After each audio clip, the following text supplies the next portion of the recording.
In so many ways, it seems as if we just had our first practice for this year's season. And I know that the three seniors who will be honored tomorrow know the feeling that I just stated. Winston came to me last week and said, "Where did it go? I can't believe I'm a senior. I can't believe this is my last home game." And we've talked about enjoy the journey. That was our thought of the day today. And you have to maximize every opportunity you have. And I think it's fitting with the three seniors we've got that Skylar and Winston are going to leave here the winningest players in the history of Mountain West Conference basketball, and it makes all of us feel good. So it'll be a fun day. It'll be an emotional day, and we have to make sure that we don't have too much emotion as we start the game. We will start all our seniors, so it's a little bit of a disjointed lineup to start with, and yet it's a lineup that should be able to function together. So we have UNLV coming in, and all of us know the games that we've had with them, the closeness, the tight games, the craziness that has happened. So I don't want anybody to talk about who they don't have, because we've lined up with some other teams who didn't have, and they did. So we'll be looking forward to the game tomorrow, and I know it will be a big crowd appreciative for what our seniors in particular have done. So we're anxious to come out, play hard, play effective, and if we can shoot the ball like we did Tuesday, we will be a hard out. Anything? Can you just talk about each of the seniors individually? And let me start with Winston. And I mean, have you ever had a player like him that is so polarizing fans and very brash? And I'll let you describe him if you do it better than I can. But have you ever had anybody quite like Winston? You're doing a pretty good job. So I think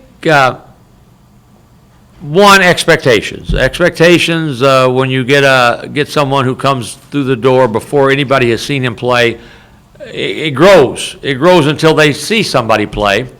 And I think Winston, early in his career, had the ability to draw the ire of the opponent and sometimes the home crowd. I'm proud of the growth that he's had during his time here.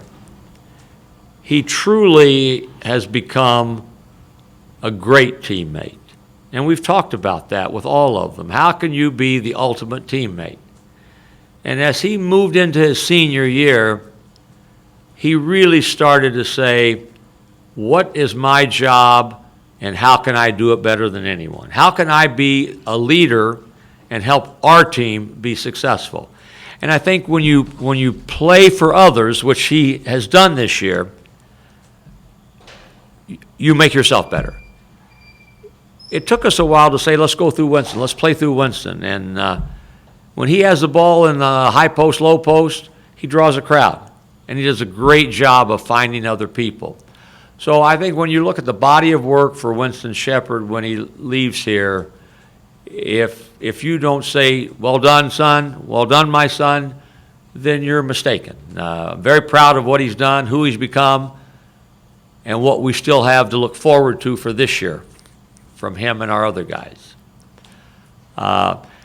Angelo truly epitomizes what a teammate, a great teammate is all about. He's good enough to start. He's not starting. He's probably not playing as many minutes as he deserves. But you never hear anything from him other than, how can I help us get better? Thank you. So Angelo, who disappointed a lot of us when he went away, made us all stand up and cheer when he came back, and we'll do that again tomorrow on Saturday when he is introduced on Senior Day. He's a very athletic, talented player who's our most dangerous low post scorer. And oftentimes he gets himself open and we don't get him the ball enough. And never does he complain. He just keeps doing his job, doing what he needs to do to help our team. And he's done a magnificent job for us. We're proud to call him one of our own also. And Skyler also, stats don't matter. He wants to win. Rarely in 3 years did Skyler speak up in the locker room. This year, as a senior, he selectively picked and chose when to talk, and all of us listened, from coaches to players. He leaves here the leading shot blocker in the history not only of our school but our conference. What he does for us defensively is not just measured in blocks. He intimidates with his presence, and he has been a huge factor in our field goal defense being as good as it is because he intimidates.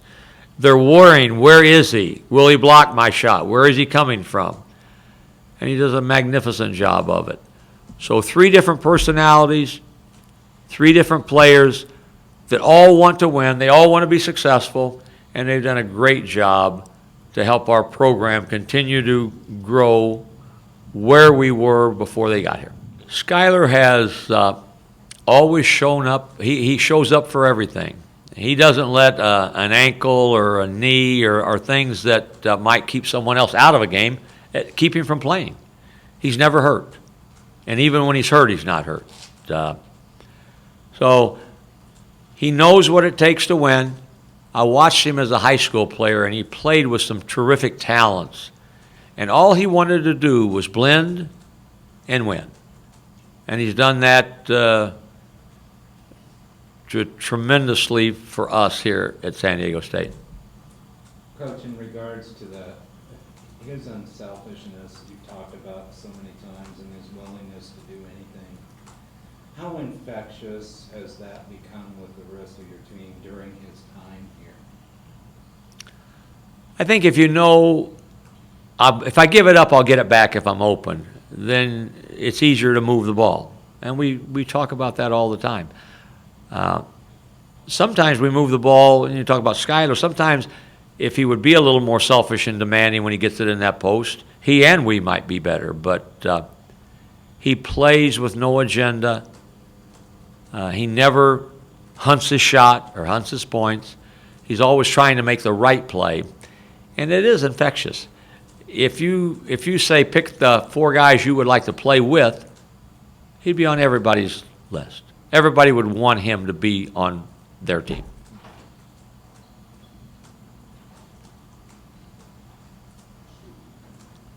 Anything else for me? Steve, you guys have wrapped up the conference. You got the tournament coming. How important? What's the importance of tomorrow night's game? Tomorrow night's game has extreme significance for all of us. One, what we've just talked about. It's senior day. It's our last regular season home game. We want it to be a festive atmosphere, both prior to the game when families are introduced and players are presented their game jerseys, and they come out with the people dearest to them, to the game itself. We want to win. We wanted to be 18-0. Now we want to be 16-2. So to win tomorrow is critical for us.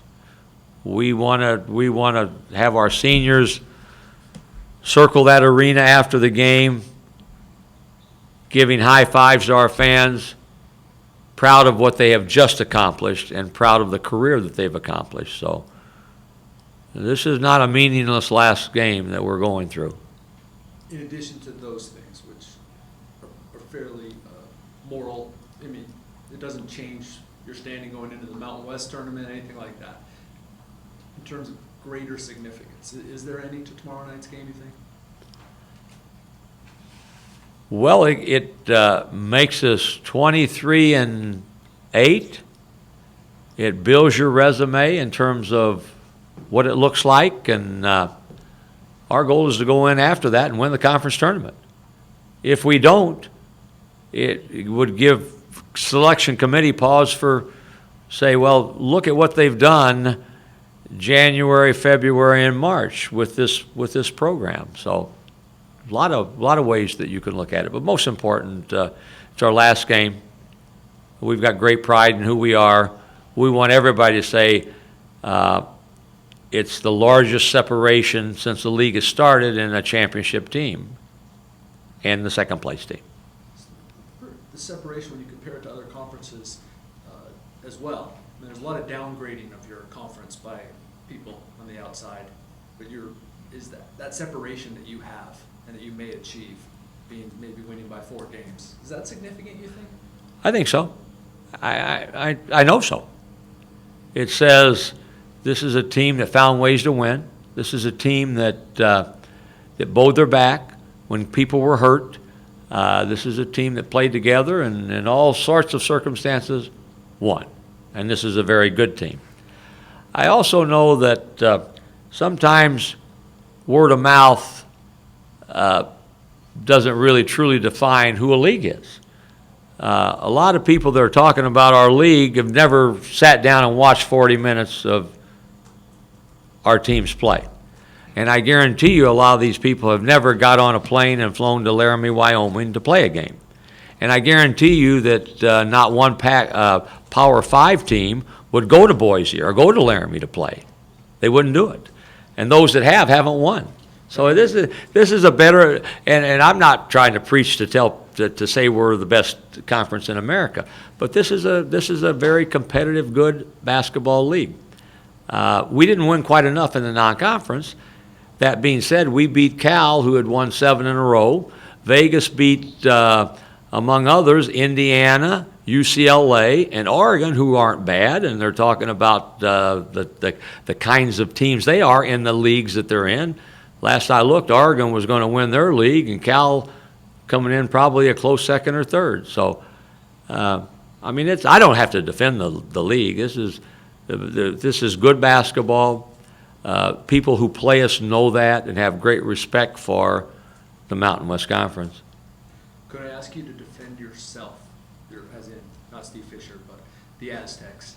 I know you're concentrating on tomorrow's game, you're concentrating on the conference tournament, but you're aware of what needs to happen here for you guys to get into the tournament. No, I think that I will leave it at this. If you look at the bullet points that we've put together, that Mike May, our sports information director, associate AD, has put together on our program, on our team, and if this were one of those blind, blank resumes, this is Team A. And how many road wins we've had this year, and all the things that we've accomplished, and I wish I had it up here. I'd read them off for you. It's an impressive resume that we could build. So I guess what I would say is take a look at what Mike's put together. I'm sure he's got copies of that he could give to you, and I think that speaks volumes for who we are as a program and team. I wish I'd known before I did all the research this morning. What happened? I wish I'd known that Mike did all the research before I did it this morning. Kind of made my head spin trying to compare you to these other teams. Would you? Well, I want you to check your stats with Mike's stats, and I know Mike's are accurate, so we'll make sure that you check. And could you understand, Steve, if and I'm making you uncomfortably get ahead here. Let's say you don't win the Mountain West tournament. Would you have anyone to blame but San Diego State for not, if you were left out of? I've never been a complainer. I've never, poor me, woe is us. We'll deal with whatever we deal with tomorrow, then Thursday, Friday, and hopefully Saturday, all 3 of those games. And hopefully there will be no I wonder, what if? If there is, then no, we're not gonna complain about anything. We know we'll be playing someplace the following week after the Mountain West Conference tournament, and wherever we play, that will be the most important tournament in the world because that'll be ours. Last thing I'd like to ask along those lines is you've had a lot of teams that have been to the tournament. This one, how it has played in January, February, and March. Is there anything significant about this team, being that you've lost 2 games in this calendar year, that you could compare? Are they better than most of the ones you've had? I never At this try to compare. I do know that this team is very good. I know that if we are playing in the NCAA tournament after our conference tournament, that whoever we play will have their hands full and then some. We're capable of coming in and winning, and not just winning a game. In order to win a game, we got to get in, and I know that. So our goal is to win tomorrow and then win 3 games, get in, and then have everybody excited and our opponent nervous.